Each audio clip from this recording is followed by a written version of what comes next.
Jadi waktu itu dijelaskan lah pada masa itu kurikulum sekolah ini tuh berbeda dan yang kita ngerasa lagi-lagi kita ngerasa safety bahwa tempat ini bisa menjaga anak-anaknya dari Iya. kerusakan. Betul. Ini nggak bisa nih kayaknya kalau misalkan Ana hanya berdiam diri dari titik ini aja. Artinya Ana harus mengupgrade diri. Rasa takut dalam public speaking itu bukan ancaman, tapi dia adalah sebenarnya sinyal dari tubuh bahwa kita itu harus bertanggung jawab. Dari sekian panjang dari SMP sampai SMA tidak ada sama sekali merasa bosan. Sampai sekarang belum nemu sih solusinya apa. Belum nemu. Iya belum nemu. Nggak tahu. Ngelawak sih. Anda mau bilang aja nih sebagai alumni Ar-Rahman, tidak ada keraguan untuk menitipkan anak-anaknya buat berproses dan tumbuh di sini.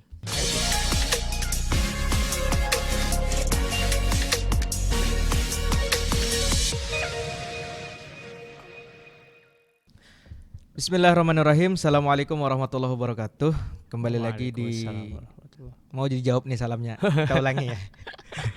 Bismillahirrahmanirrahim. Assalamualaikum warahmatullahi wabarakatuh. Waalaikumsalam warahmatullahi wabarakatuh. Kita jumpa lagi di channel Ar-Rahman atau namanya Ar-Rahman Channel di dalam program podcast ENI atau Ar-Rahman dan Insanur Rahman. Nah, kebetulan biasanya kita mengundang sering alumni-alumni dari Ar-Rahman. Nah, sekarang ini alumni keduanya. Dia di Insanur Rahman dan juga di Ar-Rahman. Berarti sekitar 12 tahun sudah di sekolah ini.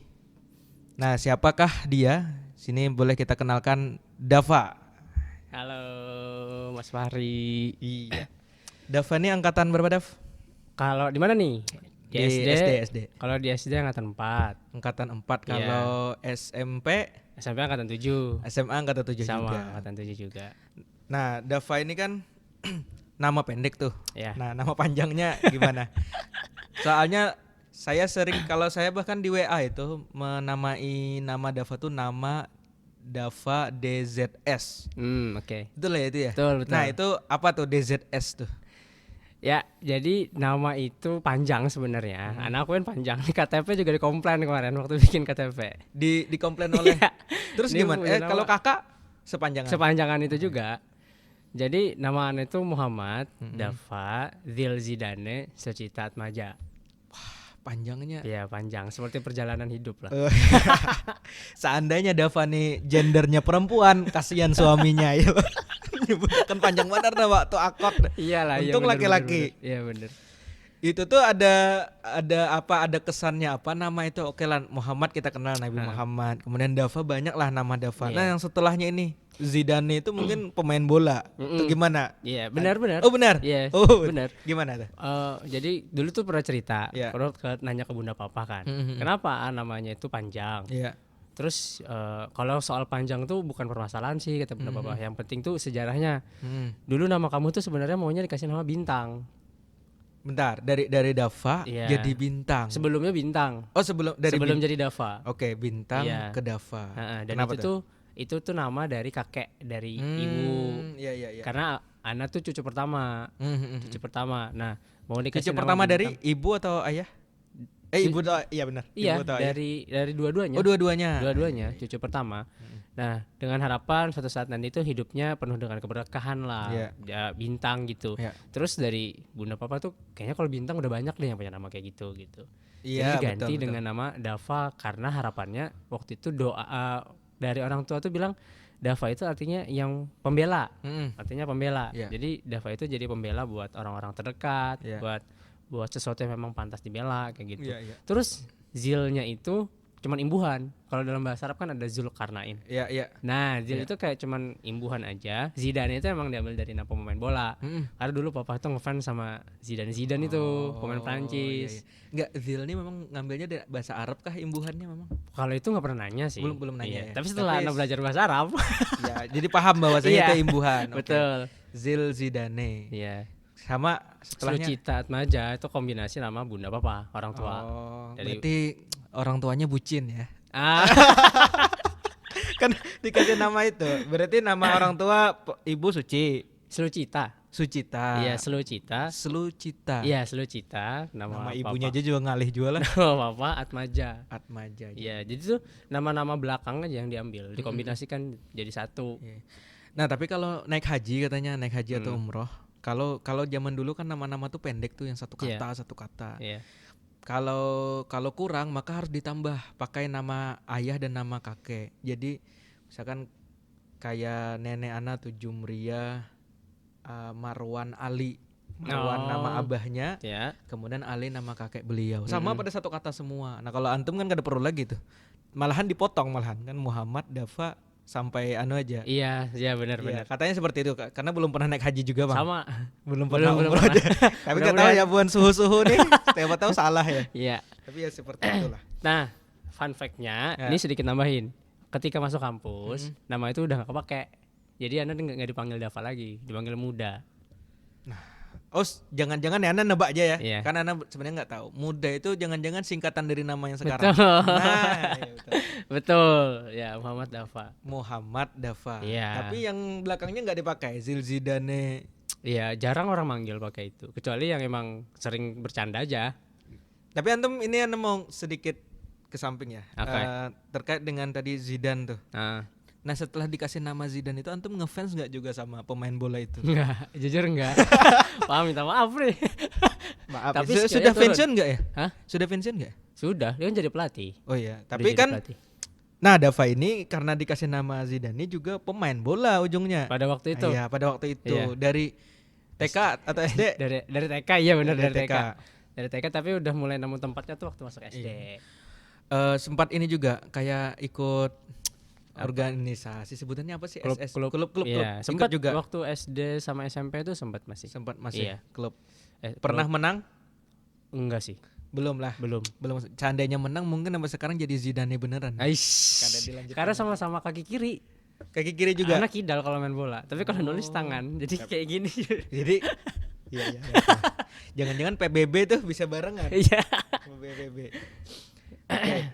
Nah kita beranjak kepada masa-masa ketika masuk di Insanur Rahman.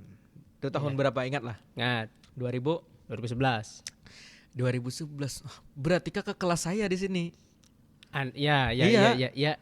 Saya tuh masuk di Ar-Rahman ini walaupun SMP langsung nggak SD-nya karena jauh. Jadi 2012-2013. Berarti beliau adalah suhu di sini. Sensei kita. Tapi kalau bisa secara pangkat saya masih kakak beliau ya. Iya Kak, siap Bang. Siap ya. Makanya tadi podcast pun ini dadakan. Jadi panggilnya jam berapa tadi? Hah? Ini kan kami podcast di jam 2. Nah, jam 2 siang. Saya manggil Dafa itu jam 11.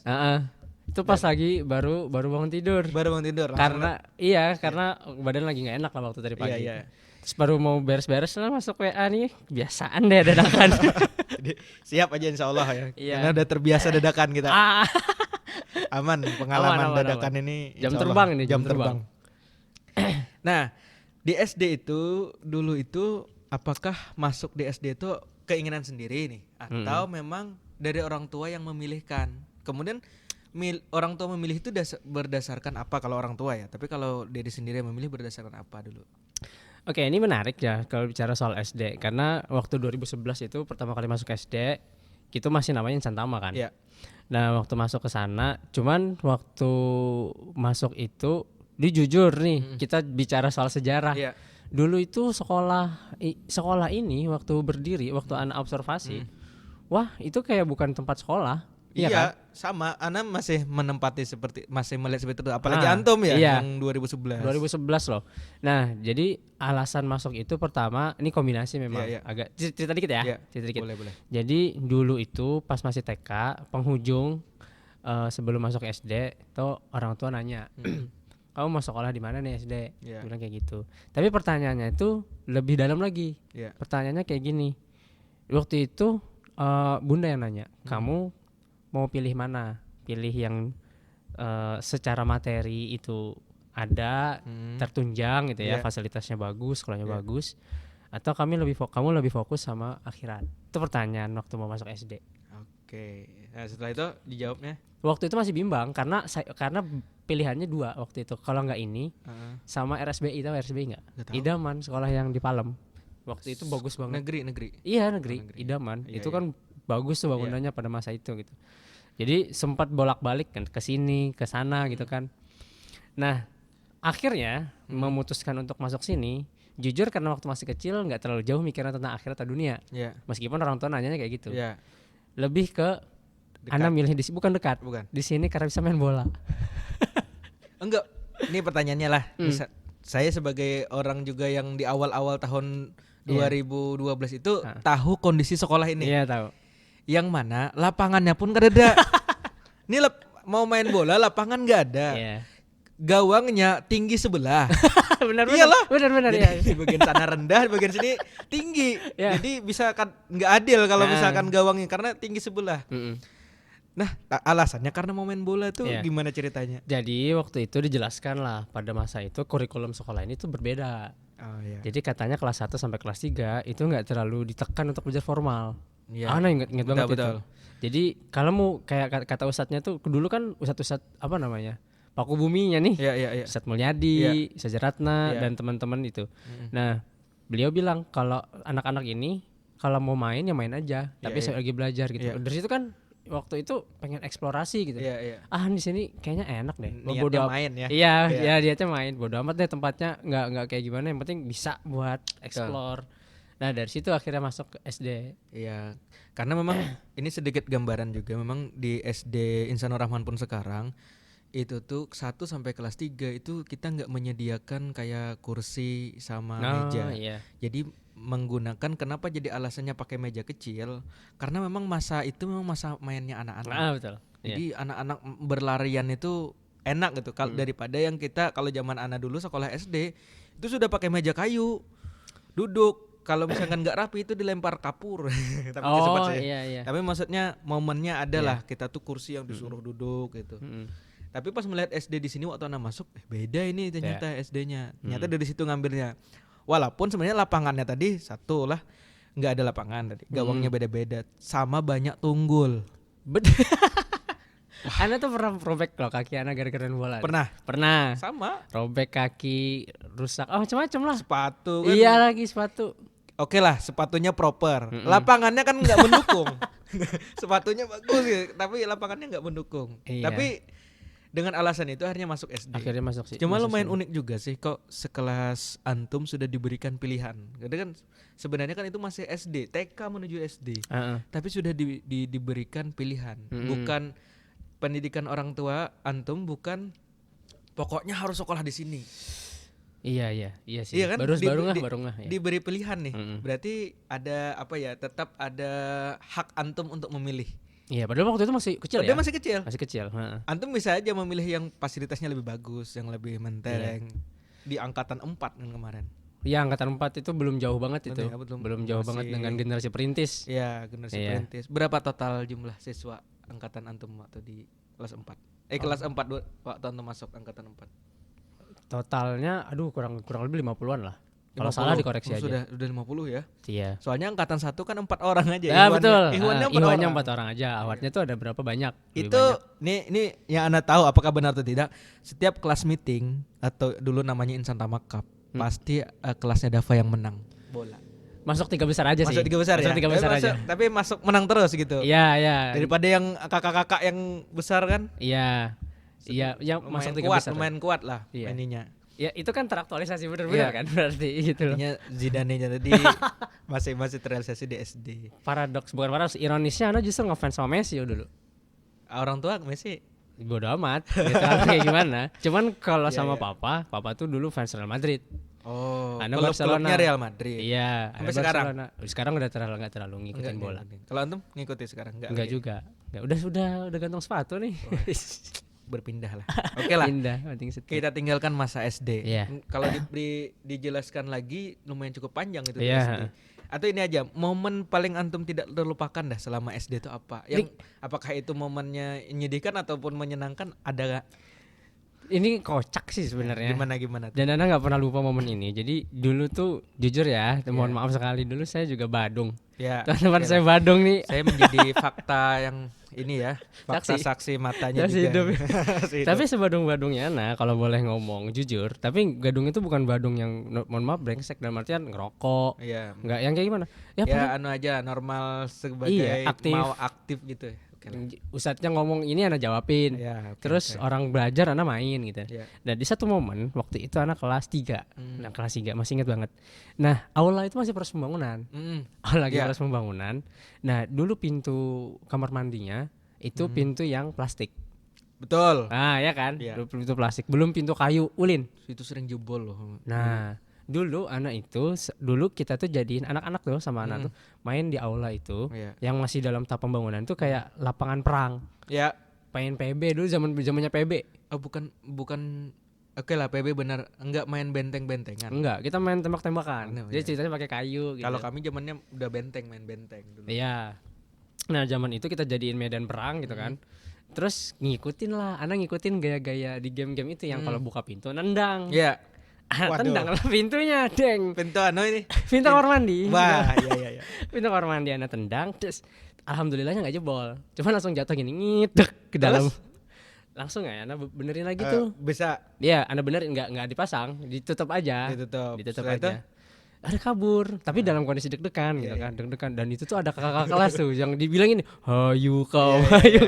Kan nervous tuh. Udah tinggal pergi aja gitu. Sudah pergi, seharian itu ngerasa wah. Anda beruntung banget. Oh, beruntung. Nggak ditegor, nggak dipanggil gitu. Beruntung banget gitu. Aduh udah, besok sekolah lagi kan kayak biasa. Nah, begitu datang baru masuk sekolah nih, tiba-tiba ada bayangan di sini. Besar. Langsung ngerangkul gini. Set. Ada nengok lah, sejerat nak. Terus dia bilang, "Bro, hari ini pintu mana lagi yang mau dirusak?" tapi enggak momen dimarah itu enggak ya? Enggak, itu enggak dimarahin. Ditanya malah. Cuman digituin aja gitu. Mau pintu yang mana lagi mau dirusak? Iya, pintu mana lagi mau dirusak. Target. Terus jawabannya apa jawabannya? Iya, thanksin lah jadi ketawa. Enggak deh saja, maaf ya, bilang kayak gitu. Cuman waktu itu enggak bilang maaf sih, ketawa-ketawa aja. Iya. Cuman dari situ udah adalah enggak mau lagi main di situ gitu. Itu sampai sekarang masih keinget momennya itu. Langsung diperbaiki atau enggak? Tapi setelah itu langsung berubah kayu. Langsung berubah kayu. Berarti jadi pelajaran untuk manajemen untuk memperbaiki langsung. Cari yang kuat. Hikmahnya kan jadi evaluasi. Cuma itu bisa jadi ini juga. Akhirnya tendangannya semakin kuat bisa juga. Kalau yang enggak. Alhamdulillah enggak nyoba lagi sih 2 kali. Enggak nyoba 2 kali. Nah, oke lah itu pengalaman SD lah. Kita membicarakan SD cukup lama, sekitar 10 menit sudah ini waktu SD. Kita beranjak setelah SD selesai itu 6 tahun ya lah. 6 tahun selesai. Kemudian memutuskan lagi lanjut ke SMP. Nah, itu kenapa pulang? Apakah sama diberi pilihan lagi atau seperti apa? Kalau SMP kali ini memang dari keinginan pribadi. Oh, bukan orang tua. Orang tua justru dengan keinginan itu orang tua mendukung. Alasan? Alasannya karena terlalu dini untuk ke dunia luar. Kalau itu tuh pertimbangan orang tua. Kalau dari anak pribadi dulu, karena ngerasa kayaknya asik deh hidup di asrama. Gitu ya. Karena SD-nya full day awalnya. Iya, SD-nya kan pulang pergi. Terus ngeliat kakak-kakak SMP yang nginep tuh bisa jauh, bukan jauh dari orang tua sih, bisa mandiri gitu kan. Itu anak posisinya sudah kelas berapa ya? Anak masuk SMP itu antum baru kelas 10 kalau enggak salah. SMA sudah ya. Iya, udah SMA. Iya. Nah, itu karena dan ada satu yang anak target sebenarnya waktu itu, mau ikut silatnya. Dulu kan kita punya nama nih di silat itu kan. Ya, juara terus. Beberapa kali di podcast ini mengundang alumni silat yang juara. Maksudnya kita dulu jadi pusat pelatihan silat di Ar-Rahman. Iya. Karena semua kelas kita kuasai itu. Oh, jadi karena itu alasannya. Karena itu dulu alasannya. Jadi dengan keinginan itu didukunglah sama orang tua. Ya udah nggak apa-apa. Toh orang tua udah percaya juga kok di sini tempatnya. Anaknya udah 6 tahun kok di sini bertumbuh, berkembang dan tahu memang kredibilitasnya kayak gimana. Iya, betul. Jadi SMP memang dari keinginan pribadi untuk lanjut. Nah, ini anak juga baru keingat antum itu SD itu kan dulu sering ikut lomba-lomba panah. Bukan atau SD. Hobi memanah. Hobi itu dimulai SMP. Justru SMP. Iya, SMP kelas 7 tuh dimulai. Ana melihat video antum tuh masih kecil soalnya ada upload SMP. Di mana ya itu ya. Pokoknya ana sempat melihat ada video antum kayak ceritanya nunduk-nunduk mana. Iya, di mana itu? Ana lupa di mana. Itu lombanya di Sampit. Lomba di Sampit. Lombanya itu di udah Sampit. SMP. Itu udah SMP kelas 7. Nah, itu kenapa jadi awalnya niatnya kan silat tuh. Tiba-tiba kok ke panah. Nah, tiba-tiba dari bola ya semua dicoba kayaknya. Iya sih. Ya dulu tuh emang bukan ambisi sih sebetulnya, minat interestingnya ke apa ya bahasanya, ke hal-hal yang sifatnya membutuhkan fisik itu gede banget. Pengen nyobain semua deh. Bola iya, berenang bisa juga, Nah memanah itu alhamdulillah kebetulan ada jalannya waktu itu. Jadi papa waktu itu mencoba merintis dunia perpanahan di Sampit. Jadi orang tua juga usaha atau apa? Kayak bangun sambil usaha juga kan di situ juga jadi pemasok busur-busur gitu. Betul. Nah di Sampit itu waktu itu papa jadi wakil ketua KONI. Ketua apa sih sepanjangnya? Iya, ya itulah pokoknya ya. Iya. Jadi wakil dari situ mencoba merintis. Nah, dapat kita dapat percikannya lah. Dari situ mulai memanah. Belajar memanah tuh mulai dari pempanahan pertama itu mulai dari pipa, bikin dari PVC. Dulu sempat antum bawa ke sekolahan sebelum di Ar-Rahman ada panahan. Iya, itu jauh sebelum ada panahan. Bisa dibilang perintis juga. Iya. Perintis. Mungkin karena antum matematik kayaknya, bagus nih panah kata ustaz-ustaznya bisa jadi ya. Karena sunnah juga kan? Iya betul. Itu. Tapi ini, apakah antum masih ingat dulu kami juga sempat bikin panahan atau SMP? Ingat. Jadi kami semua itu yang memulai kan Ana dulu juga sama. Memulai Ana sampai akhirnya kami kena kasus itu dulu tuh karena sempat kawan Ana tuh memanah tukang. Kena pantat tukang enggak sih? Iya, tukangnya kan mau marah tuh. Wah, mau marah kan. Akhirnya yang dilakukan kan nggak bisa mukul anaknya. Apa yang dilakukan tukang adalah mematah busur panah. Dipatah. Itu aja sampai situ marahnya. Karena antum waktu itu kalau nggak salah bikinnya pakai besi. Untuk ininya, untuk anunya, tapi kan nggak tajam, jadi memang tumpul. Jadi untuk supaya jauh. Tapi yang nembak bukan Ana ya, teman. Antum influencer. Ya, Ana yang memberi ide, influence untuk kawan-kawan. Dan itu semua menggunakan panah itu. Makanya kami ikhwan semua kena hukum. Bagus lah. Setelah padahal yang ide ini kan otaknya nih, otaknya. Tapi itu akhirnya kreativitas itu. Iya, akhirnya kan dipanggil oleh Ustadz, nih siapa nih yang bikin panah? Hanya dipanggilkan orang-orang yang bikin panah suruh maju ke depan. Terus ada sisa-sisa orang nih yang nggak bikin panah. Terus tanya lagi oleh Ustadz Mawardi, siapa yang pernah mainkan panah? Semua. Akhirnya semua kena hukum. Tapi waktu anak SD dulu, Ana masih satu zaman dengan almarhum Bang Kemal, terus angkatan pertama lah. Itu bikin pisau-pisauan dari kayu. Itu keren juga tuh. Iya. Main apa kalian tuh waktu itu di bangunan yang baru mau dibangun di tempat macam-macam dulu, agak random juga sih kami tuh. Maunya asik. Tapi kalau silat memang disuruh bikin itu. Ada namanya apa istilahnya? Senamnya untuk memang menggunakan belati. Memang ada diajar. Jadi akhirnya masing-masing belati kalau nggak salah namanya. Belati ya? Iya. Belati atau apa gitu. Pokoknya memang ada jurus-jurus yang menggunakan itu akhirnya disuruh bikin. Iya. Antum sempat sabuk apa silat? Sempat lah masuk. Enggak sempat sih. Enggak sempat masuk. Gitu, iya. Enggak masuk udah. Iya. Cuman enggak sempat pakai sabuk. Padahal niat awalnya masuk SMP ini sangat-sangat plot twist ya. Maaf sekali nih. Udah di disclaimer kan sebelum kita on air tadi banyak plot twistnya. Awalnya kan niat masuk SMP karena silat. Masuk silat enggak betah ya. Karena jujur sih capek sih silat itu. Malam kan. Sempat ada perpindahan juga ke pagi, wah capek sih anak aku. Kalau anak ya sampai sabuk enggak selesai juga. Hijau kan? Sampai hijau. Keren. Enggak selesai juga. Mohon maaf yang sudah selesai minta rela ya. Apa sekarang gini ya? Izin ya.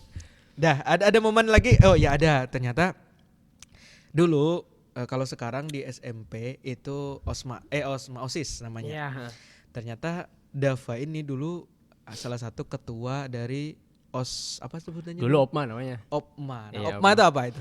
Dulu OPMA itu namanya organisasi pengurus Mahat Ar-Rahman. OSIS ada nggak?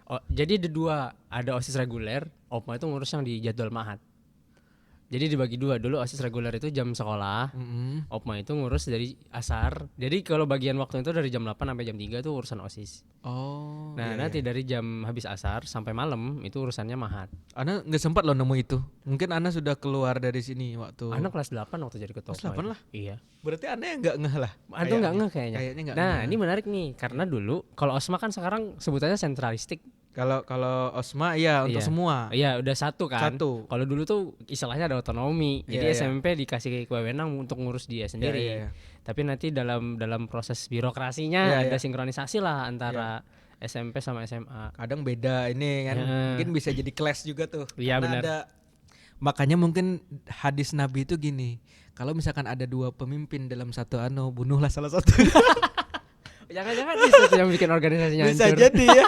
Bisa jadi kenapa jadi OPMA tadi namanya. Iya, OPMA OPMA. SMP itu di stop dulu supaya tadi tidak terjadi Ego clash. sektoral. Iya, Ego sektoral. antara punya SMP dengan Iya. SMA. Mm-mm. Tapi OSISnya berarti OSIS ada juga orang Ada. yang menjabat beda lagi. Itu Faton itu dulu ketuanya. Oh, Faton sama wakilnya aduh udah lupa. Tapi kalau Ana ketuanya OPMA, dulu wakilnya Akbar, Tajimuddin Akbar. Tajamuddin. Iya. Tajamuddin yang tabrakan itu ya. Sempat bukan. Sempet kok. Iya sempet. Iya, yang semalam tuh. Sempet. Tapi Tapi udah sehat kok. Alhamdulillah udah sehat. Alhamdulillah udah sehat. Lumayan itu viral itu kemarin.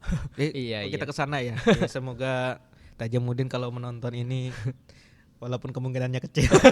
Tapi antum share aja nanti supaya dia nonton. Bisa. Oke, jadi setelah itu kan jadi ketua tadi, ketua OPMA, ketua OPMA. sampai berapa tahun? Satu periode aja 1 tahun. Satu periode habis itu dibubarin. Nah ini menarik sih, ada sedikit luka sih memang di situ. Jadi Iya. OPMA itu hancur ternyata. Gara-gara Karena complicated lah. Iya. Artinya ada yang pengen ngekudeta. Bayangin di usia sekecil itu tuh udah pengen kudeta, parah. Aneh. tapi jujur momen-momen seperti itu memang sering terjadi. Kalau kami dulu bahkan bikin organisasi baru. Nah gitu. Padahal maksudnya sebenarnya iseng aja. Iya. Kayak dulu tuh kami ada silat, akhirnya silat itu kami bikin lagi tandingan silat-silat yang lainnya. Ada dulu IBS, ikatan apa gitu. Kemudian ada isinya orang-orang kami yang mendeklarasikan kami punya organisasi sendiri. Iya, paham. Padahal iseng aja, sampai akhirnya ternyata itu terlalu berlebihan. Itu terlalu berlebihan, akhirnya dibubarkan juga oleh, maksudnya ini tidak sepatutnya. Itu Gitu. antum zaman kapan? Dulu masih SMP. Waktu SMP? Sama Ana juga pelopor awal. Bagus, influencer. Abang-abangan itu juga. Ternyata ide agak random sampai dibubarkan kami itu saking ininya. Bahkan Ana dulu saking ininya semua kelas itu Ana coreti dengan logo organisasi. Tapi bukan di dinding-dinding ya, di papan tulis. Jadi seluruh sekolah Ikhwan maupun Akhwat kenal dengan organisasi itu. Cih. Sampai viral, sampai akhirnya ngeh ustazahnya, dan ternyata oh ya ini nggak pas kata beliau. Akhirnya ya sudah kita clear gitu. Rasanya OPMA itu kayak kalau nggak salah itu terakhir. Kalau nggak salah ya, nanti koreksi aja. Dan itu tuh sempat di mediasi Mahasiswa Torman. Jadi sempat di mediasi Mahasiswa Torman ini jadi dari dalam sendiri memecahkan diri. Iya. Bayangin dari 23 pengurus. Iya. Sisa 7. Makanya itu yang sempat last man standing. Oh iya. Termasuk ada antum. Iya kan? Fikri, iya, itu anak rekrut, bantuin Anda bilang. Iya. Itu sisa 7 orang yang bertahan di pengurus OPMA waktu itu. Karena memang kita masih tumbuh. Ya tergolakkan masa-masa dewasa lah, pubertas, karena memang ego. Kita ini momen-momen perpindahan mencari apa ya istilahnya, mencari bukan sih itu dari kitanya, tapi dari segi sekolahnya masih mencari sistem mana nih yang cocok untuk Benar-benar. anak-anaknya. Iya. Makanya salah satu ada OPMA, kemudian ada OSIS yang terbagi lagi. Kalau sekarang jadi satu sudah. Jadi banyak pembelajaran. Iya. Itu SMP. Ya, SMP ya, baru SMP. Guys, SMP Sudah nih. kita bahas masalah itu. Belum kita nyambung ke lain-lainnya. Oke, kita selesaikan di masa SMP lah. 3 tahun selesai, ya. Lulus di tahun 2020. 2020. Covid. Nah, COVID. Covid. Antum Pak, berarti perpisahannya Covid. Iya. Online. Masa sih? Iya, online. Perpisahan online kami. Berarti gabung sama angkatan 4. Angkatan 4 Anak Raka. Iya.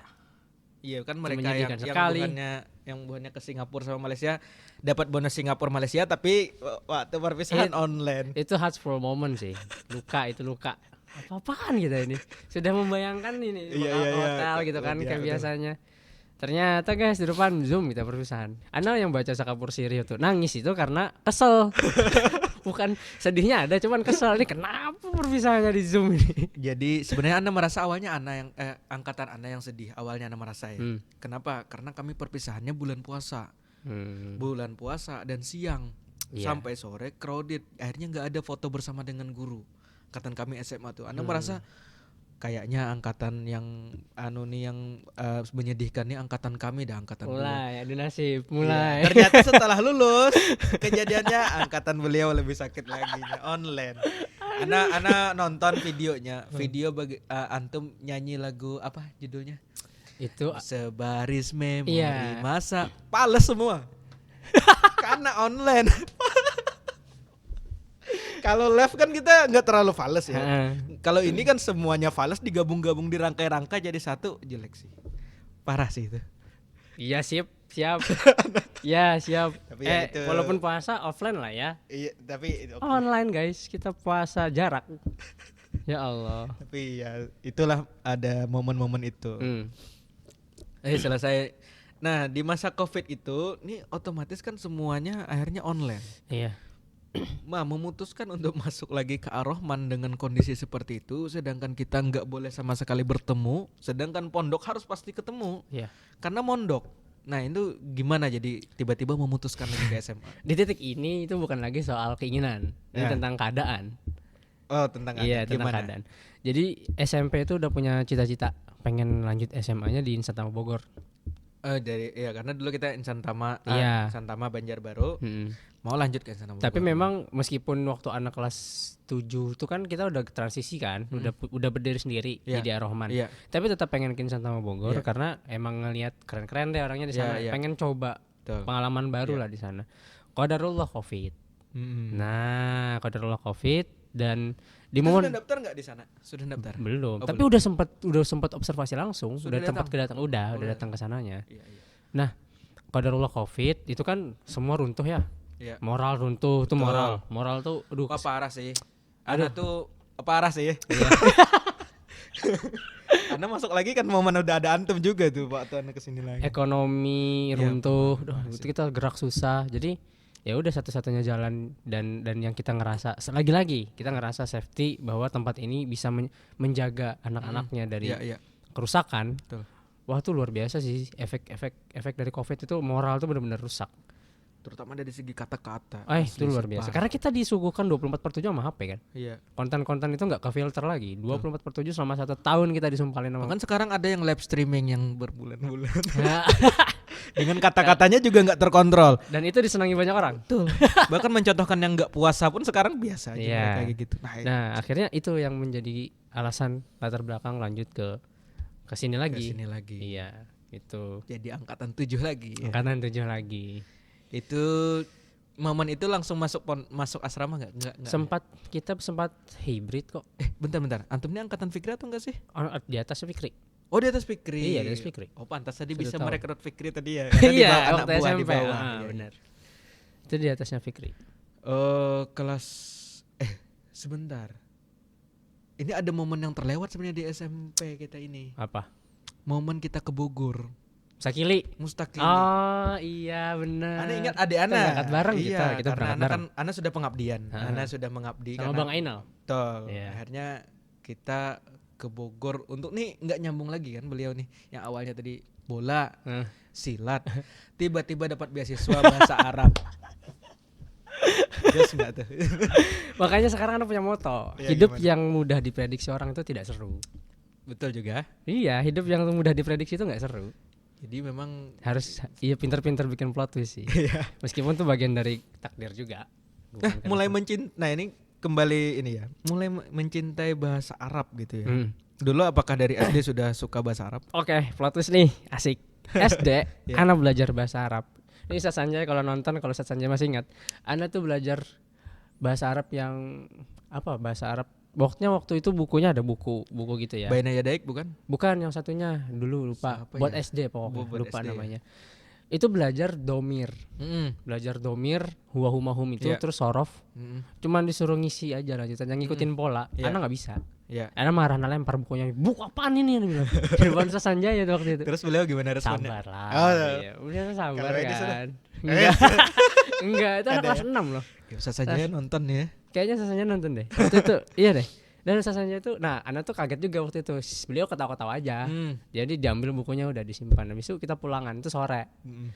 Nggak taunya kenapa tiba-tiba takdir tuh selalu lucu ya kadang-kadang.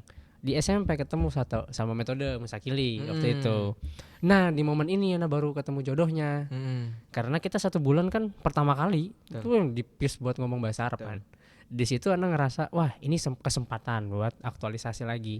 Jadi rumus yang dipelajari waktu itu cuma 3 yang dasar-dasarnya langsung dipraktekin. Cerewet itu ngomong. Ngomong sama teman, sama antum sama juga kan. Sama Syekh sama Majid gitu kan. Udah pede lah padahal waktu itu masih cetek bahasa Arabnya. Cuman di situ ngerasa mulai mencintai bahasa Arab itu dan udah mulai ngerasa oh ya kita sholat tuh pakai bahasa Arab loh, ngaji pakai bahasa Arab loh gitu. Ya udah lambat laun akhirnya kecintaan bahasa Arab. Karena bahasa Arabnya bagian daripada agama kita juga gitu. Untuk memperdalam agama ya bahasa Arab juga. Sama sih, Ana sebenarnya juga SMP sangat benci dengan bahasa Arab. Ana waktu SMP ya, waktu dulu SMP sebelum ada metode tadi, sebelum masuk Ana kan, wah asli Ana tuh dapat 2, dapat 20, dapat 30 dulu. Plot twistnya juga ketika SMA justru suka bahasa Arab dan masuk kuliah jurusan bahasa Arab. Nah ketemu sama Mas Akili dan dapat beasiswa. Antum percaya nggak percaya terserah. Beasiswa itu kan sebelumnya ada tes tertulis. Antum dapat berapa nilai kemarin? Tinggi kan? Ana lupa dah. Tinggi. Ana yakin antum orang kayak antum tinggi. Anda dapat berapa coba? Berapa? 54 bahasa Arab tertulis loh. Tapi dapat beasiswa gara-gara apa? Aktif. Ngomong. Karena ngomongnya itu. Iya, jadi ada pertimbangan lain. Sebenarnya kalau dari tes tertulis nggak masuk. Tes formalitas. Anehnya tuh tertulisnya bodoh. tapi ngomong. Tapi menurut Ana yang paling penting itu sih sebenarnya. Cuman nggak bisa ditinggalin juga. Iya. Sana satu kesatuan. Ana termasuk yang sulit untuk ngomongnya. Agak sulit sih sebenarnya karena malu. Setelah itu kan dapat beasiswa, kita itu belajar selama sebulan di Bogor ya. Bahkan kita tahun baruan di sana. Ya, benar tahun baru. Kita satu kamar enggak ya? Enggak, beda kamar. Enggak beda kamar. Satu kamar sama siapa lupa. Antum sama sama ini Farhan. Iya. Oh iya Farhan. Enggak tahu udah lupa. Pokoknya Faras. ada 2 orang yang di kamar kami siswa, kami yang alumni 2 orang di situ. Ikut belajar di Grand Semesco kan? Iya, Grand Semesco. Ada videonya masih. Masih ada. Video Ana sih. Kan antum yang merekamkan dulu kameramennya waktu kami bikin yang video tugas terakhir. Oh iya, tugas ini pemenang video. Siap. Itu izin terus sama beliau. Udah ya. Oke, selama itu asik tuh kita belajar bahasa Arab ya. Bahasa Arab. Menyenangkan kok belajar bahasa Arab tuh. Balik lagi. Nah, setelah itu ini lulus kelas 9, Ana sudah enggak ada lagi di sini. Ana keluar untuk kuliah dulu. Oh. Kirain cari jati diri. Oh enggak ya. Sama sih. Ana menemukan ini titik. Ana awalnya dari sekian panjang dari SMP sampai SMA tidak ada sama sekali merasa bosan. Tidak ada sama sekali merasa titik kebosanan. Ketika mengabdi yang notabene Ana sudah bebas untuk menggunakan elektronik karena dulu tingkat kebahagiaan kita sebagai seorang santri kan kita bisa menggunakan HP dengan bebas dan laptop dengan bebas. Harapannya itu ketika lulus nih waktu ngabdi kan kami sudah diberikan fasilitas itu, silahkan gunakan HP karena sudah mengabdi, laptop silahkan. Tapi ternyata ada titik yang ini nggak bisa nih kayaknya kalau misalkan Ana hanya berdiam diri dari titik ini aja. Artinya Ana harus mengupgrade diri. Karena muncul ada kayak pada ada tawaran lagi setelah itu sini aja bertahan, tapi kayaknya enggak ya katanya. Kuliah dulu. Karena ini penting. Kita itu explore lah dulu. Betul, lah ya. explore dulu. Ya. Masih muda kan waktu itu. Betul, awalnya kan seperti itu. Masih kurus juga kan? Masih kurus. Sekarang kemarin kan sempat 95 nah. Iya, ini sekarang udah mulai sterek nih. Oke lah. Sekarang sudah 75, 20 kilo guys, turun. Apresiasi dulu dong buat Mas Fahri. Kita sebagai motivasi orang yang gemuk-gemuk, olahraga. Banyak penyakit kalau gemuk ya, asam urat, darah tinggi. Ya sudah sakit. Oke. Bahaya merosting orang gemuk nih, karena Ana juga pernah. Tapi sekarang masih juga nih, sebenarnya masih sih. Masih masuk obesitas. SMA. Waktu SMA tuh masuk beasiswa lagi kan Mas Akili. Antum? Iya 2 kali. 2 kali. Betul. Kalau itu emang kali Ana kada ikut lagi. Ana kemarin tuh sebenarnya mau disuruh untuk mendampingi juga. Tapi ternyata sepupu acil Ana tuh nikahan. Jadi enggak jadi. Dan alhamdulillahnya Ana enggak jadi suntik suntik apa namanya? Vaksin. Iya. Ana kena suntik vaksin. Anu kan sampai ketiga tapi ke Bogor. Tapi ke Bogor. Tapi menurut file Einstein. Epstein. Sorry. Itulah kada usah bahas sana. Udah, selesai ini. Nah, ini kita balik lagi ke masa. Ini sekarang sudah tinggal 8 menit baru bahas sampai SMA. Ayo kita lanjut aja mungkin sampai 2 jam gitu. Boleh lah ya. Boleh, enggak apa-apa. Setelah itu kapan-kapan kan? Kapan lagi kayak gini? Iya betul. Lumayan banyak ternyata bahasan yang menarik ini. Iya.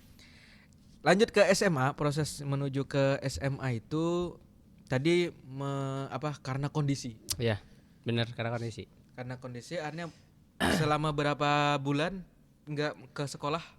Setahun, 2 tahun. 3 bulan kok. karena kan sempat hybrid ya sebutannya. Hybrid itu ada yang belajarnya online, ada yang offline. Oh karena ya sempat kayak gitu kemarin. Nah kalau yang mau masuk itu kan berkloter dan agak ribet lah ya. Kita harus tes kesehatan, harus macam-macam. Rapid test, swab test lagi, macam-macam lah. Nah waktu itu kalau nggak salah 3 bulan, sempat 3 bulan di rumah. Terus udah nggak betah nih kelamaan di rumah. Akhirnya udah ikut yang mau masuk ke offline. Itu akhirnya masuk lah bertemu sama teman-teman. Dan itu pun kita masih agak susah interaksi. Karena dibatasi. Kalau ada sakit sedikit di isolasi, di karantina, di karantina macam-macam lah. Ya gitu. Itulah momennya ya. Itu selama di SMA antum juga kembali nggak menjabat di OSMA-nya? Nah, udah OSMA namanya. Udah OSMA dan udah nggak ada lagi di SMP. Jadi udah kembali sentralisasi lagi ke SMA. Udah satu kepemimpinan. Iya. Udah satu payung nih. Satu kepemimpinan akhirnya. Iya. Udah waktu kelas 10. Nah, ini agak menarik ya. Tuh kenapa ya waktu itu? Kelas 10, waktu anak kelas 10 itu jadi wakil ketua OSMA, ketuanya Fayat. Kelas 10. Fayat kelas berapa? Fayat udah kelas 11. Kelas 11. Iya. Jadi kan kepengurusan itu selalu di kelas tengah. Iya. Kelas tengah. Kalau SMP kelas 8, SMA kelas 11. Nah, di titik itu nggak tahu kenapa wakilnya ngambil dari kelas 10. Berarti melihat kualitas antum. Barangkali ya. Dari pengalaman yang sebelumnya kan. Izin. Barangkali nih. Tapi Ana nggak terlalu fokus. Nah, ini ada sedikit percakapan yang asik nih. Iya. Jadi waktu itu sama Payat, Ana jujur nggak mau. Udah capek, organisasi itu udah capek. Tapi di kan pemilihan nama itu kan dari satu-satu. Iya. Jadi nggak bisa ngelawan kan, nggak bisa cari opsi lain juga. Dan Ana ngerasa waktu itu potensi dan tetap main voting. Tetap main voting. Cuman kan kandidat itu ditentuin sama para saat. Nah, ada percakapan malam itu sebelum pemilihan. Sebelum pemilihan kita ngobrol berdua, itu berat banget tuh. Ana nggak mau jujur, nggak mau. Kalau antum mau nggak? Iya. Ya udah, Ana coba profesional. Kalau antum mau beneran serius dengan amanah yang besok kita pegang, udah ngomongnya besok kayak yakin menang aja kan? Nggak yakin menang. Dengan pesaingnya siapa aja? Ingatlah Mas. Ingat waktu itu Farah Sofi sama Hadid kalau nggak salah. Iya, lanjut. Siapa ya satunya Ana lupa. Ada 3 itu kualitasnya bagus-bagus juga. Bagus. Nah terus Ana bilang gini, kalau memang besok serius dengan amanah ini, berarti kita all out dalam artian ya udah habis-habisan, meskipun Ana setengah hati, tapi Ana kan tetap dukung. Profesional nih, harus profesional jadi wakil. Ya udah besok pemilihan. Tahu nggak uniknya kita menang pemilihan itu voting suara di Ikhwan sama Ahmad tuh setara 70-70. Jadi kita menang 140 suara waktu itu. Berarti artinya mendukung 70-70 ya? Oh iya, 70 di Ikhwan, 70 di Ahwat. Enggak timpang. Biasanya kayak ini sering menang itu kalau Ahwat biasanya 1 suara. Iya. Biasanya sering Ahwat 1 suara, Ikhwan yang terpecah. Nah, jadi kalau ini ternyata sama nih, seimbang antara Ikhwan dan Ahwat. Dan itu tuh kita tidak pakai sistem pemilihan kayak ada kampanye politik, enggak ada. Kita enggak punya tim ses juga. Iya. Gitu. Tapi jadi waktu kita disahkan itu tuh dalam hati ngeluh, ya menang. Kalau sekarang kan dapat kalau sekarang kita dapat kursi nggak mau turun dari kursi. Nggak perlu izin ini, nggak perlu izin. Itu fakta ya? Iya fakta. Oke, sudah selesai ya. Jadi wakil. Jadi wakil. Setelah selanjutnya itu jadi apa lagi di OSMA nggak ada? Setelah masuk zaman Ana, zaman generasi Ana, Ana di downgrade. Udah jadi ini di downgrade, turun jadi ada kan, udah di downgrade. Ketuanya kan Syekhuna Lukman. Iya. Nah, Ana jadi fokus di bahasa Arab. Kepala divisi bagian, waktu itu. Kepala divisi bahasa Arab. Bahasa ya. Iya. Oke lah, masa SMA seperti itu. Dulu ini sudah kelas 12 ya angkatan antum nih anunya study tournya. Itu mundur tuh kelas 12. Dulu kan udah kelas 11 kan? Dulu kelas 11. Angkatan kami kelas 11 dapatnya Covid jadi kelas 12. Iya itu gara-gara Covid. Iya. Abstain. Parah sih. Iya. Oke, setelah panjang ini bahasannya ya.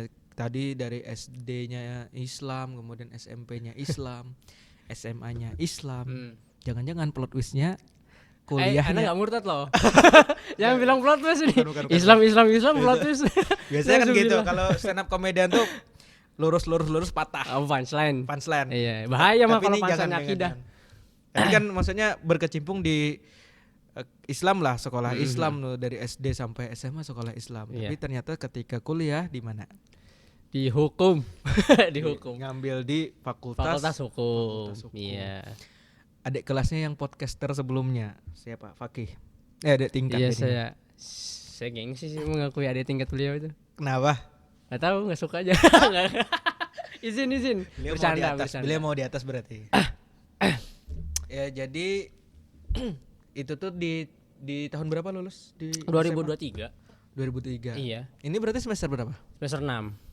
Alhamdulillah semester 6. Sudah proposal belum? Belum, lagi persiapan sih. Tapi saya nyari-nyari isu skripsi apa yang mau diangkat. Sudah mulai ya. Sudah mulai.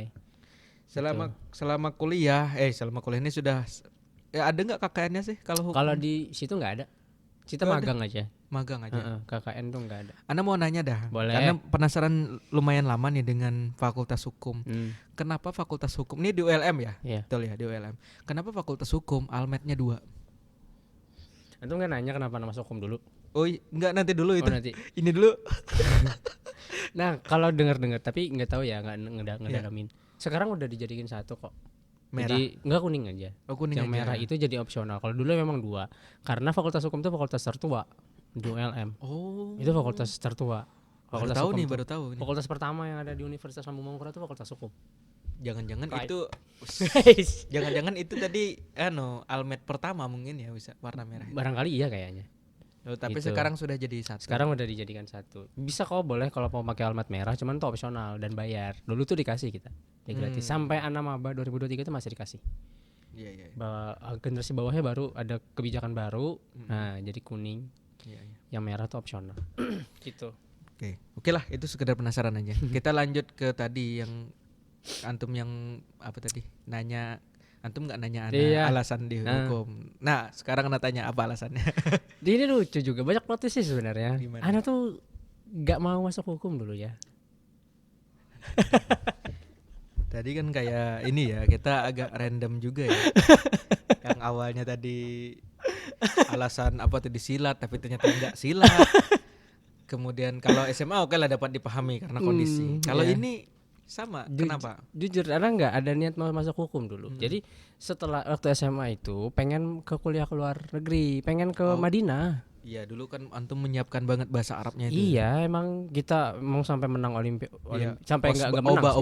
Olimpiade bahasa Arab. Kan tembus sampai final tuh ke Jakarta. Nah, meskipun gugur tuh. Tapi di situ emang udah mempersiapkan banget buat bahasa Arab, buat keluar. Memang dulu target tuh main ke Universitas Islam Madinah. Pengen ke Madinah dulu. Cuman kondisi lagi yang menarik kita untuk kayaknya ini boleh dikasih tahu nggak kondisinya apa? Lebih ke ekonomi sih. Butuh besar sih. Iya. Kecuali beasiswa. Ngurus berkasnya aja kan lah macam-macam. Ya terjemahin berkas lah. Betul. Ana sudah mau proses juga kayak gitu dulu tuh. Nah, pasti kan tapi ke sana. sama sih. Iya, money is power tuh memang real. UUD sih. Ujung-ujungnya duit. Nah, tapi ya kualitasnya memang. Iya, tadi jadi di waktu SNPMB ya dulu tuh ya. Jadi kan anak-anak tuh disiapin sama sekolah. Akun buat ujian itu masuk. Kan ada yang terpilih tuh. Ini jujur ya, saya dulu bukan siswa yang pintar juga di kelas. Jadi enggak masuk SNBP. Sama sih. Enggak masuk eligible. Sama sih. Tapi Anda terkenal. Maksud Anda terkenal? Anda terkenal. Siapa yang tidak tahu Mas Fahri? Siapa? Antum sendiri yang ngomong. Ketua Ekasita. Yang baru diresmikan. Olah-olah ini kan. Oke. Nah, jadi waktu itu disaranin sama orang tua, katanya jangan terlalu babi buta sama plan A. Harus ada second plan, harus ada plan B. Supaya kalau jatuh nggak sakit-sakit banget. Itu tuh setelah Anda bikin paspor. Anda udah bikin paspor loh. Waktu itu harganya masih murah, 350. Sekarang udah 400, 500 mungkin. Naik. Sempat bikin paspor, udah di rumah ada paspornya. Ini sebelum ke situ dari sekian banyak kok ke Madinah nggak ngikut yang ke pengalaman kakak-kakak yang terdahulu kan ada sudah yang sampai Mesir. Kenapa nggak di Mesir aja gitu? Kalau di Mesir kita aneh yakin mudah sekali untuk jalurnya itu. Kalau di Ar-Rahman ya. Tapi kalau Madinah memang kita belum ada lagi ini untuk alumni. Ya sesederhana nggak pengen ikut arus aja sih. Iya sih. Dan jadi memang dari awal kan kayak gitu. Tapi jadi perintis pengennya tuh gitu, pengen merintis ke sana gitu. Jadi ya lulusan harapan nggak harus ke Mesir lah ya. Meskipun Mesir itu bagus, tapi kan ada opsi lain. Betul. Nah, jadi nanti tuh setidaknya kita di luar itu tersebar. Iya. Gitu loh. Di situ ana memilih untuk ke Madinah dan pengen sholat di Madinah. Sesederhana itu waktu Lagunya apa? Colby Feel. Template itu tuh di story. Itu lagu andalan kalau ngedit video Ar-Rahman. Iya lagi. Colby Feel Madinah. Nah awalnya tuh pengennya kayak gitu. Cuman orang tua bilang, waktu itu kakak kok terlalu telepon, enggak pengen ke Madinah aja. Tetap mau. Tetap mau. Coba realistis. Nanti kalau misalnya gagal, apa yang kamu dapetin? Ya sudah, ikut SNPMB, siap ikut UTBK, lewat jalur tes. Jadi kan SNBP, SNBT mandiri. Anda ikut jalur tes, bersaing. Nih ada plot twist lagi.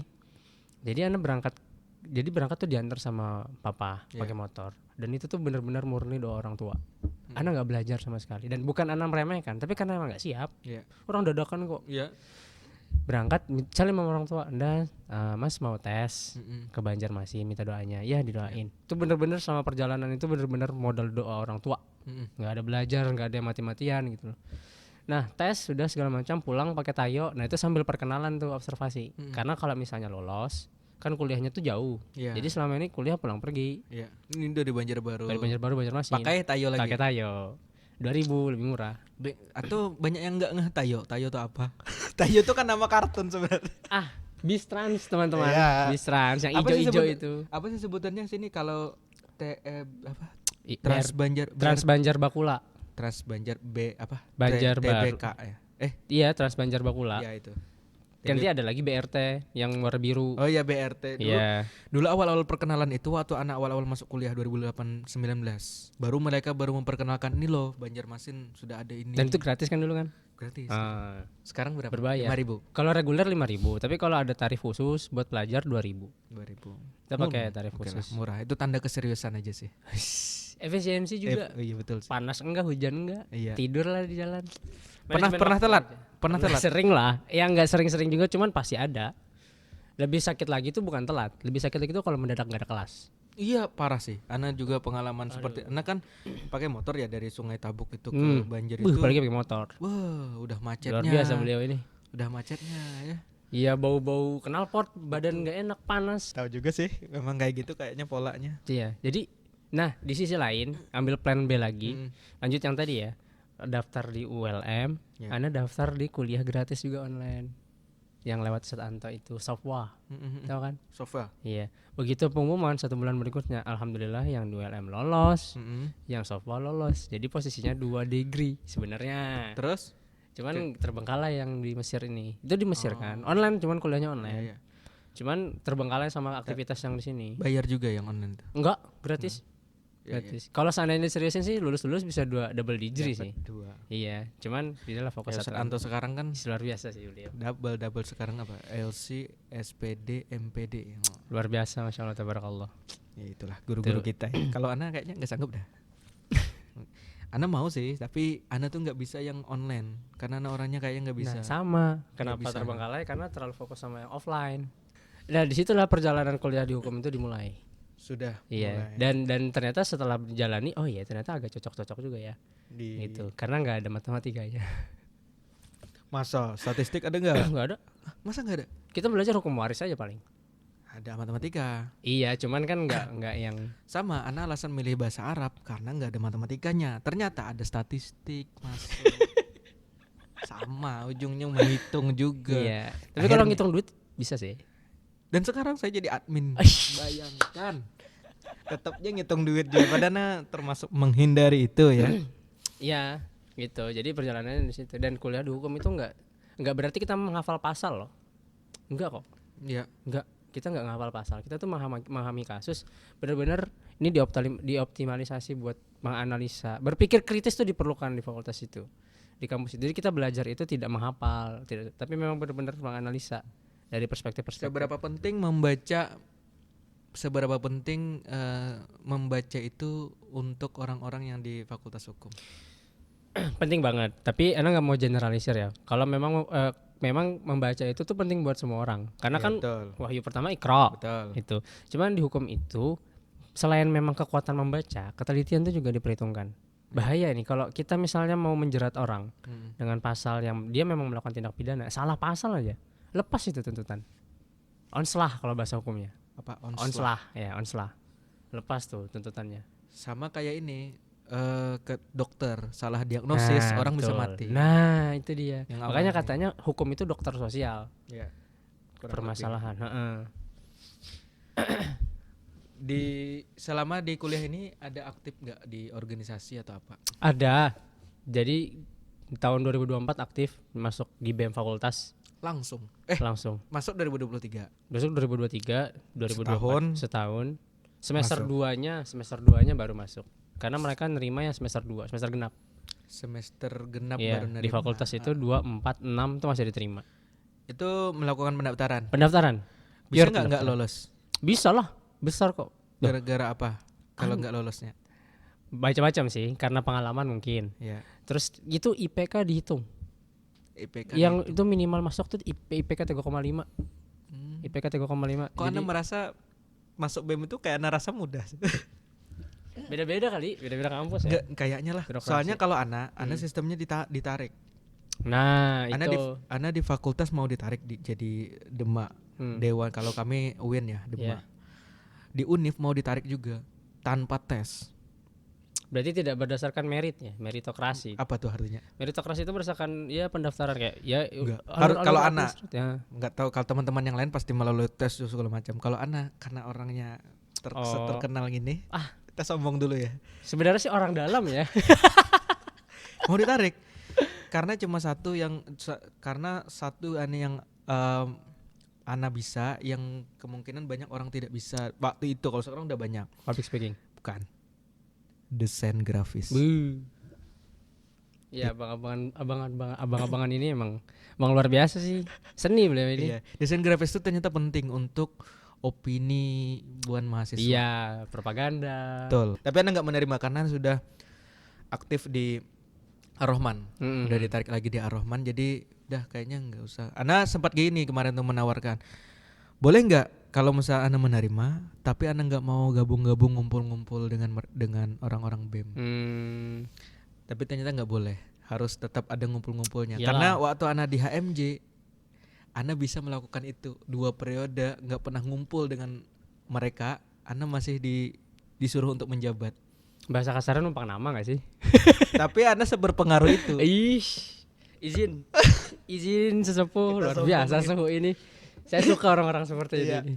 Karena emang bukan zamannya rendah hati lagi sih. Zaman sekarang ini harus pede. Iya. Sombong dengan orang sombong. Tapi ini kan bukan sombong ya, Anda sombong. Saya dari tadi merendah kok. Anda menyombongkan diri. Dari kemarin Anda nyombongkan diri aja. Lucu tahu beliau ini. Nah, perjalanan Anda di fakultas tuh kalau boleh lanjutin sedikit di BEM, Anda masuk sebagai staff. Iya. Masuk sebagai staff tuh jajaran paling bawah. Betul. Dan perjalanannya tuh ternyata setelah Ana sadarin itu emang berjalan lurus dari staff terus naik jadi kepala departemen karena kebetulan yang di atas mau jadi ketua BEM hasil reshuffle. Kemudian lanjut periode kedua jadi kepala bidang, masih di bidang pergerakan. Jadi antum di bidang pergerakan. Iya, di bidang. Berarti butuh public speaking. Iya, betul. Itu penting banget. Ini kok lari ke public speaking lagi ya? Ya. Mulai awal lagi nanya lagi jadinya nih. Karena pasti kalau desain grafis kan nggak butuh public speaking. Dia mainnya belakang layar. Kalau antum mainnya di pergerakan, otomatis penting sekali untuk bisa menguasai public speaking. Yeah. Nah, memulainya itu apakah dari kuliah? Memulai itu ini plot twist lagi. Public speaking itu dimulai waktu SD. Sudah dari SD. Jadi jujur. Ketua apa lagi? Enggak ada ketua. Enggak ada ketua. Ketua kelas misalkan? Enggak, dulu enggak terlalu ambisi sama ketua kelas tuh habis di kelas 3 aja. 4, 5, 6 tuh fokus main bola. Iya sih. Nah, waktu SD itu tuh dulu, ini kalau sesanjai nonton lagi. Dulu tuh ada sistem di kelas 6. Kultum habis sholat zuhur. Nah, kultum itu kita disuruh bawa materi. Nah, disuruh bawa materi. Hari itu kadarullah enggak bawa, lupa. Terus yang Anda lakukan adalah improvisasi. Nah, ini yang menjadi cikal bakal lahirnya sebuah metode yang sedang Anda garap. Anda lagi menggarap metode public speaking. Iya. Yang mencoba untuk menggeser perspektif orang-orang kalau latihan public speaking itu harus dicermin. Nyatanya enggak. Betul. Nah, jadi di saat itu Anda lupa bawa materi. Yang Anda lakukan adalah Anda ngambil kertas. Kertas putih, polos. Dan Anda lakukan improvisasi dengan materi-materi yang sudah Anda baca. Iya. Gitu. Jadi waktu kultum itu kan biasa teman-teman bawa teks nih. Anda juga bawa kertas putih tapi nggak ada tulisan. Emang dari kepala aja. Dari situ mulai pede buat ngomong. Udah dari SD malah ya. Iya, terus waktu IMD, Instagram Market Day, itu kan ada panggung-panggung disediain. Iya. Ana coba kultum di situ, nggak pakai teks. Setelah yang pakai kertas kosong itu. Iya. Karena ngerasa bisa. Itu sudah Ustaz Sanjaya itu wali kelas 6 loh. Iya, guru pendamping kelas 6 waktu itu. Wali kelasnya kan Ustaz Neni. Oh iya, kalau sekarang beliau udah wali kelas, wali kelas 6. Dari situ berani. Dan dari situ public speaking besok-besoknya nggak pernah lagi. Dan Ana nggak pernah pakai cermin. Gak pernah pakai cermin. Langsung terjun aja. Terus ke atas pick up. Iya dulu kita udah, Ana juga sama. Ana juga dilatih untuk, kalau Ana dulu dilatih oleh Ustadz Norman dulu tuh.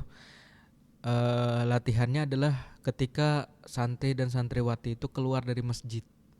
Disuruh Ana diri di atas sumur. Langsung praktek. Kita ngomong gak jelas sih. Kayaknya kalau ini teman-teman apa sih? Tapi gak ada yang lihat. Pasti ada yang lihat kalau Iwan aja kan. Iwan nggak tahu lah, awat lah, mungkin anak GR sih kayaknya. Harus secret admirer guys. Iya tuh. Pengagum rahasia Bang Fahri. Kayaknya nggak ada dah. Ada, cuman nggak kelihatan aja. Nah habis itu Ana itu termasuk yang bisa jadi latihan juga di cermin. Kita mungkin dibahas nanti ini. Ya. Tapi panjang sudah lewat 1 jam ya, 1 jam 5 menit. Kayaknya perlu ada part 2 nanti. Boleh sih. Terbuka. Bisa aja terdikat jadikan 2 part. Oh iya betul juga lah. Iya, jadi panjang aja. Kita sekali tag. Jadi ada 2 part. Tapi ini menarik sih membahas tentang public speaking tadi. Mungkin kita beralih dengan Ana melihat antum ini sekarang bahkan bikin organisasi sendiri. Apakah itu organisasi? Ana nggak paham, mungkin nanti klarifikasinya di sini. Yang mana itu yang Ana lihat antum merangkul orang-orang yang sama. Dari segi sama nasib yang Ana pahami selama ini. Apakah itu benar atau tidak? Nanti klarifikasi. Akhirnya ya tadi muncullah yang namanya tadi apa? Public speaking yang mau antum sedang garap ini, bahwasanya seseorang itu tidak mesti latihannya melalui kaca. Betul. Nah, jadi sempat kalau dibikin organisasi ini klarifikasi. Iya, bukan organisasi, komunitas. Komunitas berbayar. Komunitas berbayar. UUD ya? Siapa sih yang gak perlu uang? Abang-abangan ini. Oke. Dunia indis ekonomi bang. Indis ekonomi. Tapi Ana jamin kualitasnya itu memang gak main-main. Untuk skala kelinci percobaan ya, itu kita mulai dari kecil-kecilan aja kok. Antum sendiri yang sebagai inisiatornya? Ana inisiatornya, Ana yang manage semuanya. Dan ada memang blueprint yang emang real. Jadi kalau boleh cerita, intinya gini, Ana menamakan itu sebagai blank paper technique.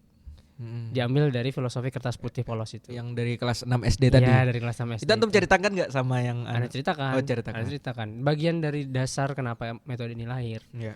Nah, kebanyakan orang permasalahannya waktu itu public speaking mereka itu lebih diajarkan ke technically ketimbang dasar-dasar fundamentalnya. Contoh. Mereka enggak gini, contoh. Kita diajarin suara bulat. Gestur, tatapan mata, eye contact. Tapi satu hal yang tidak diajarkan dan itu paling mendasar adalah bagaimana kita membangun mental. Blank paper technique itu mencoba menyuguhkan hal paling fundamentalnya. Jadi metode yang Ana tawarkan waktu itu adalah gimana kalian itu berani berdamai sama rasa takut. Nah di situ Ana jelaskan tuh, Ana spill sedikit nih ya. Rasa takut itu sebenarnya normal. Dia bukan ancaman. Nah semakin dia dilawan rasa takut itu untuk public speaking, dia semakin membesar. Nah, kebanyakan kita selama ini itu tidak mampu menafsirkan rasa takut itu sebenarnya apa. Nah, di proses perjalanan Ana dalam perjalanan pengalaman jam terbang gitu ya, terus menulis metode itu, Ana sampai di satu titik rasa takut dalam public speaking itu bukan ancaman, tapi dia adalah sebenarnya sinyal dari tubuh bahwa kita itu harus bertanggung jawab. Karena kita tuh di spotlight kan. Nah, kita di spotlight orang banyak, ada perasaan takut dalam diri kita tuh kalau berbuat salah. Pasti. Nah, itu yang harus di manage. Itu yang menjadi rasa takut, cuman kita nggak sadar selama ini. Jadi ada 3 kemarin Ana bilang, ada 3 kunci untuk public speaking itu dasarnya. 1, kuasai diri, 2, kuasai materi, 3, kuasai audiens. Itu Ana setuju. Jadi public speaking itu sebenarnya seni menguasai. Betul.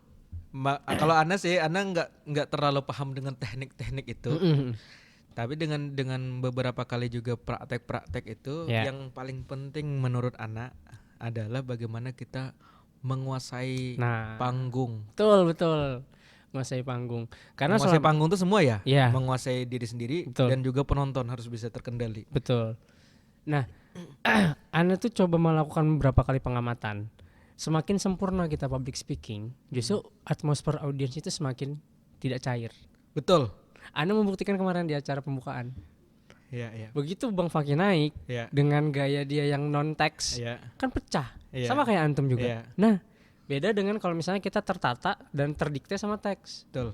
Pembawaan dan ininya emosinya nggak real gitu. Kemarin nanya Padel, nanti Padel di sini. Iya. Jadi Padel kan MC ya kemarin. Gimana Del? Suasananya atau bisa bangun? Dia kan sudah pengalamannya luar biasa tuh MC di mana-mana, sudah bahkan bukan dapat job, bahkan udah dapat uang lah dari dia MC itu. Terlihat lah dari pakaiannya, persiapannya segala macam. Tapi ternyata kemarin itu lumayan atmosfernya harus bisa dikendalikan. Berat. Kalau bisa mencairkan itu berhasil.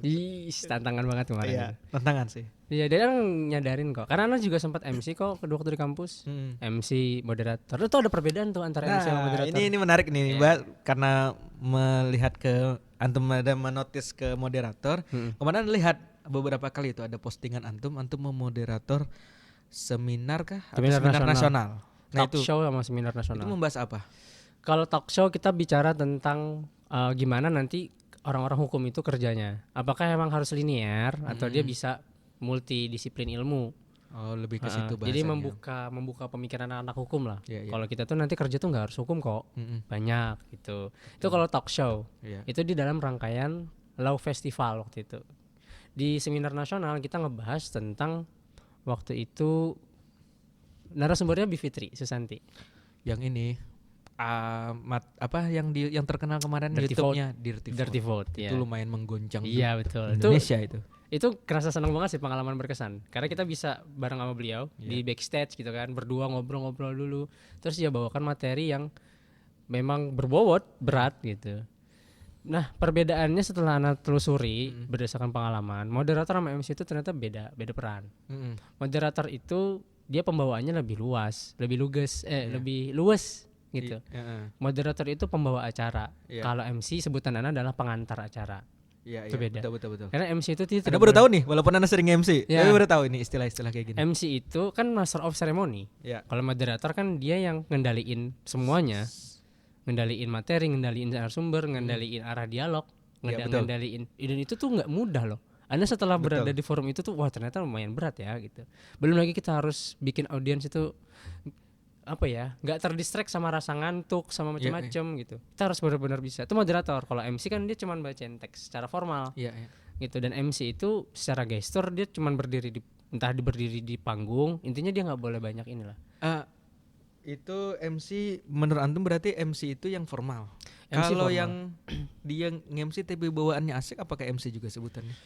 Yang non formal? Ya itu tergantung acara. Cuman kalau dikategorikan dari pengalaman itu memang moderator sama MC itu dua jalan yang berbeda. Gitu. Tapi MC itu bisa aja kadang nanti berperan sebagai moderator ketika acaranya emang acara semi formal.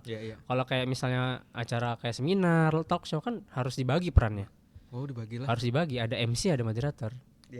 Berat soalnya. Karena soalnya pengalaman kadang megang dua-duanya. tiba-tiba formal, tiba-tiba ini. Ternyata itu harus ada pembagian. Harus ada pembagian. Kalau enggak, dan itu kan ada kaitannya dengan 12 teknik public speaking kalau nggak salah. Ada 12 teknik public Gimana public tuh? Ana baru tahu juga nih, Ana belajar juga ini. 12 teknik public speaking, Ana lupa, Ana garap di situ tuh lupa. Intinya ada yang memang relate sama MC. MC gunakan cara itu.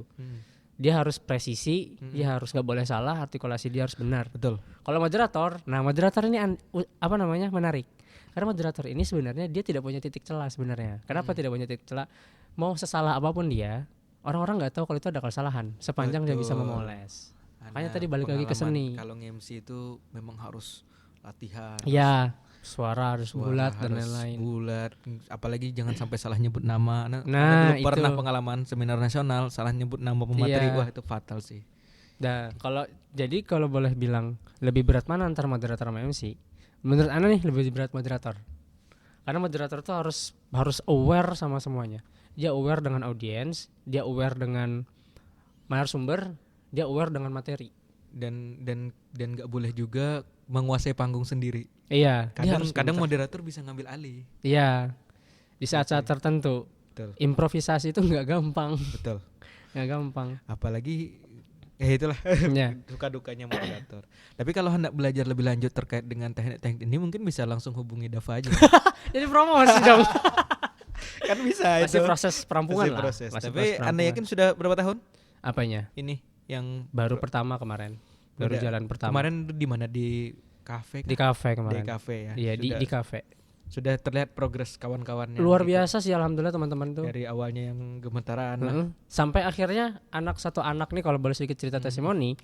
Ada satu anak yang kemarin itu, mohon maaf kalau dari segi dia cowok tapi pembawaannya agak feminin. Iya. Nah, tapi enggak yang kesana juga enggak. Masih bisa di dalam koridor yang ya wajar lah gitu. Nah, dia tuh anak tantang di pertemuan ketiga keempat anak tantang. Anak kasih satu kata, kembangin 1 menit aja untuk ngomong terserah apa. Itu yang kita pakai di sini juga. Iya, anak adopsi. Pakai. Dia nggak bisa, baru 15 detik, capek dia bilangnya gitu, males. Tapi di pertemuan terakhir ada namanya grand stage. Pertemuan terakhir anak minta semua bikin PPT, presentasikan dengan gaya, dengan opening, dengan macam-macam. Anak kasih waktu 7 menit, nggak boleh kurang, nggak boleh lebih. Presisi 7 menit. Nggak kurang, nggak lebih, selesai dia. Dan materi yang dia bawa kan bagus waktu itu. Dan PPT-nya bukan tulisan panjang. Enggak, emang benar-benar PPT. Nah itu problemnya juga. Kadang kan ini anak awal-awal, anak kan kaget. Kalau kita kan memang ada PPT untuk tugas akhir SMP. SMA pun ada juga yang seperti itu. Ketika kuliah anak kaget dengan teman-teman anak. Jadi semua yang ada di buku ditulis full. Jadi bukan presentasi tapi membaca. Betul. Kalau kita kan yang diajar, kita karena mungkin kita sudah di Ar-Rahman mungkin itu ya diajari seperti itu. Akhirnya kita tahu pola. Pola yang penting-penting aja. Namanya kan PowerPoint. Iya. Dan percaya nggak? Fakultas Hukum tuh kayak gitu juga anak-anaknya. Sama. Sama aja berarti kurang lebih. Balik ke diri masing-masing. Iya. Pada harapannya PPT itu menurut Ana lah. Tapi memang bagusnya seperti itu dah. PPT itu poinnya aja. Poin, bahkan 3 slide udah cukup. Betul. 3 slide asal dia bisa mengelaborasi secara penuh. Poin-poinnya, kalaupun mau catatan, itu catatan di bagian bawah, bukan di dalam PPT. Jadi yang melihat cuma kita. Kalau mau ada catatan juga sih. Mau nggak tantangan terbesar dari moderator itu apa? Apa? Coba tebak dulu. Kira-kira menurut 3 aja 3. Kalau Ana, tantangan terbesar moderator itu adalah memahami pembicara, satu, kemudian mengkondisikan peserta supaya kadang ngantuk, itu paling itu. Satunya kada tahu nah, Ana itu aja. Ana cuma satu tantangan terbesar waktu, dan itu tuh terjadi waktu kemarin Ana jadi moderator di talk show. Di seminar nasional yang narasumbernya Bivitri. Kan itu berat kan? Iya. Bahasanya berat gitu dah. Pembahasan tantangannya apa coba? Ngantuk. Iya parah sih. Betul. Itu ngantuk. Wah, jangankan penonton ya. Kita sebagai moderator aja ngantuk. Iya, aduh, kita nih sudah luar biasa sih. Menahan gini. Itu bukan soal nervous apa enggak nervous.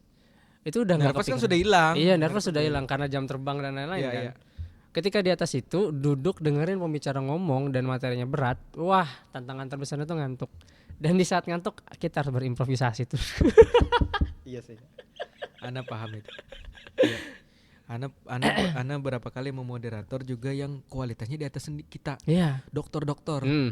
Itu kan dari segi pemikiran kita jauh ya maksudnya saya tuh grade-nya beliau segini. Iya. Kualitas beliau bicara kita tuh masih di sini, tapi kita harus bisa menyesuaikan beliau. Nah, itu dia lagi. Belum lagi audiens yang ngantuk. Belum lagi itu. Garing, responnya kurang, penanyanya kurang. Iya. Kemarin kayak gitu kejadian. Tapi so far ya bagus-bagus aja. Cuman tadi ngantuk. Iya. Itu enggak, sampai sekarang belum nemu sih solusinya apa. Belum nemu. Iya, belum nemu. Ngelawak sih. Harus belajar lucu, cari belajar. Ana ini sebagai ini aja. Ana belajar itu ada channelnya Andre Taulani, cara belajar stand up comedy. Ternyata itu penting juga untuk belajar kita public speaking. Iya. Bisalah dibuka nanti kapan-kapan. Udah kayaknya panjang banget nih, kasihan operator ya.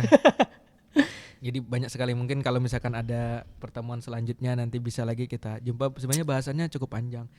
Tapi sebelumnya mungkin bisa deh pesan-pesan untuk yang nonton, orang tua atau adik-adik kita yang bisa jadi nonton atau siapapun lah view dari Ar-Rahman Channel ini terkait dengan motivasi atau closing statement dah dari kawan dari Dava, boleh. Oke. Buat Umi Abi nih ya, orang tua yang nonton, yang menyaksikan tayangan ini, Ana mau bilang aja nih, sebagai alumni Ar-Rahman, tidak ada keraguan untuk menitipkan anak-anaknya buat berproses dan tumbuh di sini. insya Allah yang dituai itu bagus. Nah buat anak-anak muda maksudnya, anak-anak muda ya, anak-anak muda, adik-adik yang di bawah sepantaran gitu. Ini di zaman ini bukan lagi zamannya buat rendah hati, dalam tanda kutip, bukan juga narsis dan sombong. Aduh, sombong tadi.